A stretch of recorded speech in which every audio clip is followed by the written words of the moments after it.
Hi అండి. అందరూ ఎలా ఉన్నారు? Welcome to our channel Pallavi home trends. ఈ పాలు, ఇవి పాలతో చేసిన ఒక రెసిపీ మాట. చాలా అంటే చాలా హెల్తీ. 10 రోజులు గనక తీసుకుంటే చాలా చేంజ్ అయితే వస్తది. ముఖ్యంగా పిల్లల్లో కాల్షియం డెఫిషియన్సీ ఉంటది. ఎందుకంటే ఐరన్ డెఫిషియన్సీ గూడా వాళ్ళన్నీ తినరు.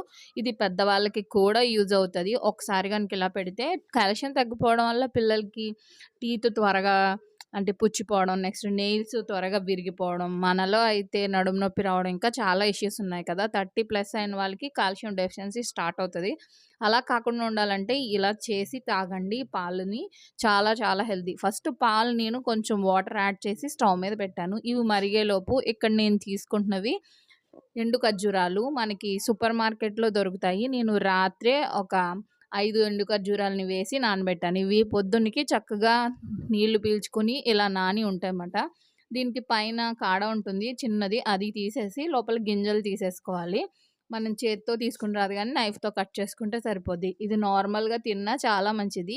కాకపోతే ఇలా తీసుకోవడం వల్ల ఇంకా చాలా హెల్తీ. ఇది ఉదయం పూట బ్రేక్‌ఫాస్ట్ తర్వాత మనం పాలిస్తాం కదా! పిల్లలకి గానీ, మనం గానీ అప్పుడైనా తీసుకోవచ్చు. లేదా పడుకునే ముందు రాత్రి పూట అయినా సరే తీసుకోవచ్చు. వీటిని గింజలు తీసేసి ఇలా ముక్కల్లాగా చేసుకొని, మనం నానబెట్టిన నీళ్లున్నాయి కదా! వాటిని ఒంపేయకూడదు. ఇవి కొంచెం వేసుకొని ఇలా బరకగా మిక్సీ పట్టుకోవాలి. ఇవి మనకి పలుకుల్లాగా తగులుతూ చాలా మంచి టేస్ట్ ఉంటది. ఒకవేళ ఇలా తాగడం ఇష్టం లేని వాళ్ళు వీటిని ఎండుగా ఉన్నప్పుడు అంటే డ్రైగా ఉంటాయి కదా! అప్పుడే చిన్న చిన్న ముక్కల్లాగా కట్ చేసుకొని, పొడి చేసుకొని వాటిని కూడా పౌడర్‌ని యూజ్ చేసుకోవచ్చు. అది కూడా చాలా మంచిది. మా పిల్లలు ఇలా తింటారు. ఇష్టం కాబట్టి నేనైతే ఇలా చేస్తున్నాను. పాలు కొంచెం మరిగిన తర్వాతే మనం ఈ ఎండు ఖర్జూరాల పేస్ట్‌నయితే యాడ్ చేయాలి. ఖర్జూరాలు ఎండువైనా గానీ తియ్యగానే ఉంటాయి. మరీ అంత స్వీట్ కాకపోయినా నార్మల్ స్వీట్ ఉంటాయి. దీంట్లో ఇంకా పిల్లలైతే ఇంకొంచెం తీపి ఇష్టపడతారు కాబట్టి నేను పటిక బెల్లం యాడ్ చేశాను. తర్వాత మనకి నచ్చిన డ్రై ఫ్రూట్స్ ముఖ్యంగా బాదం, జీడిపప్పు యాడ్ చేసుకోవచ్చు. నేనైతే బాదం పప్పు యాడ్ చేస్తున్నాను. బాదం పప్పు కూడా మనకి చాలా చాలా మంచిది. కళ్ళకి మంచిది, స్కిన్‌కి కూడా చాలా మంచిది. విటమిన్ ఇ ఎక్కువగా ఉంటుంది.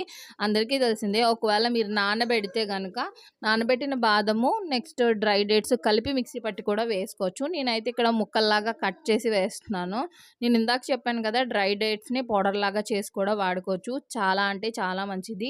బ్లడ్ తక్కువగా ఉన్న వాళ్ళకి ఇన్‌స్టంట్‌గా బ్లడ్ పట్టడానికి బాగా ఉపయోగపడుతుంది. ఇన్‌స్టంట్‌గా ఎనర్జీ ఇవ్వడానికి యూజ్ అవుతుంది. ఇప్పుడు చలికాలం కాబట్టి బయట వాతావరణం చాలా చల్లగా ఉంటుంది. చాలామందికి త్వరగా ఒళ్ళు చల్లబడిపోతుంది. అలా కాకుండా బాడీలో హీట్‌ని ప్రొడ్యూస్ చేయడానికి ఈ పాలు చాలా బాగా యూజ్ అవుతాయి. దీంట్లో కావాలంటే లాస్ట్‌లో ఒక చిటికెడు పసుపు కూడా వేసుకోవచ్చు.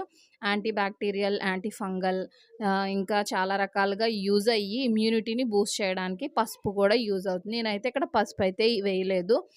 టేస్ట్ కూడా చాలా బావుంటుంది. మీలో ఎవరైనా ఇప్పటివరకు ట్రై చేయకపోతే ఖచ్చితంగా ట్రై చేయండి. ఈ సీజన్‌లో పిల్లలకి, మనకి చాలా మంచిది. నచ్చితే వీడియో లైక్ చేసి, షేర్ చేసి, ఫస్ట్ టైమ్ ఛానల్‌ని చూసినట్టయితే సబ్స్క్రైబ్ చేసుకోండి.